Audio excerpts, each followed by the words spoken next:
A Lei 13.869 de 2019 já está em vigor desde o dia 3 de janeiro de 2020 e provocou mudanças na divulgação de informações sobre presos. Com a nova legislação, não se pode mais divulgar imagens nem nome de pessoas presas. Para se entender melhor, conversamos com um advogado especialista na área criminal. Ele destaca o que de fato mudou com a lei de abuso de autoridade. Ela elenca uma série de condutas que você acha que, em sendo praticado, já caracteriza o abuso de autoridade. E não é bem assim. O que acontece é o seguinte: está lá uma série de condutas que, se elas forem praticadas da seguinte situação, deixa eu ler aqui para vocês, no sentido de prejudicar outrem, para benefício de si próprio, ou de terceiro, ou por meio de capricho, por satisfação pessoal. O que é isso?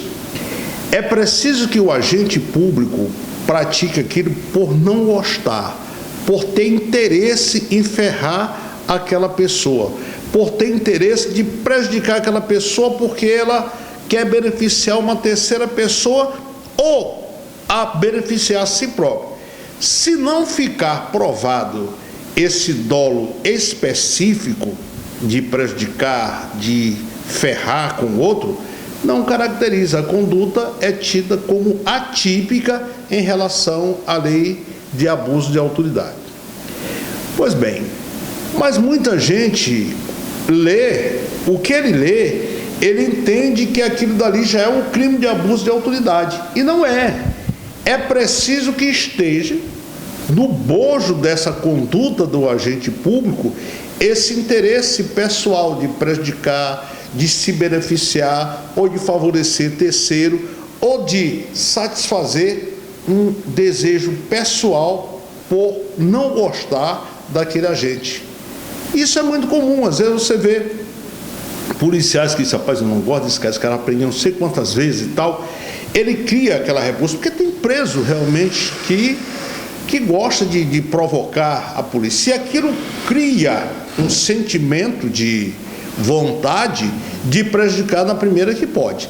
Bom, somente assim, se ele praticar uma das condutas descritas na lei, de que ele praticou aquele ato, mas tem que ficar provado de que ele fez aquilo por sentimento, a subjetividade dele era no sentido de ferrar o cidadão. Senão, a conduta é perfeitamente atípica. Para isso, tanto a autoridade policial, como o judiciário, como o Ministério Público, basta fundamentar por que ele tomou aquela decisão e que não foi por sentimentos pessoais. Com a lei em vigor, a imprensa fica impedida de fazer imagens de detentos saindo das delegacias, além de divulgar nome ou iniciais de pessoas detidas ou presas. Aí nós temos duas situações diferentes.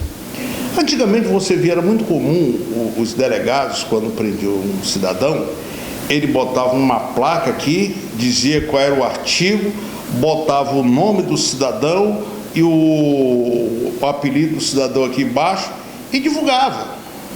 Isso está proibido, essa conduta está proibida. Ele não pode mais fazer isso.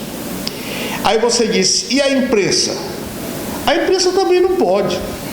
Só que o delegado, ele não pode por conta da lei de abuso de autoridade, da lei, né, que nós terminamos de falar, 13.869. Mas e aí, o repórter?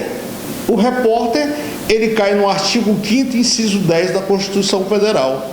Ele comete lá, você vai lá, existe a proibição, né, que fala da imagem. Então, um cai no abuso de autoridade e o outro dispositivo está na Constituição Federal.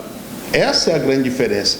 Então, nenhum dos dois pode, nem o agente público pode, em virtude da lei, e o repórter em virtude da própria Constituição, que tem direito à imagem.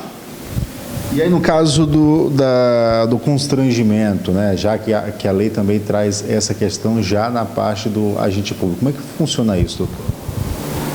Olha, é muito engraçado, Alessandro, essa lei, recentemente você viu... Já quanto à população, não está impedida de divulgar imagens de pessoas quando assim forem vítimas de crimes. Não, aí foge dos dois dispositivos. Ela é uma vítima, né? Ela é uma vítima. E como vítima, ela quer que o máximo de pessoas tomem conhecimento de que foi aquele elemento que invadiu a sua casa, para que ele possa responder pelo ato por ele praticado.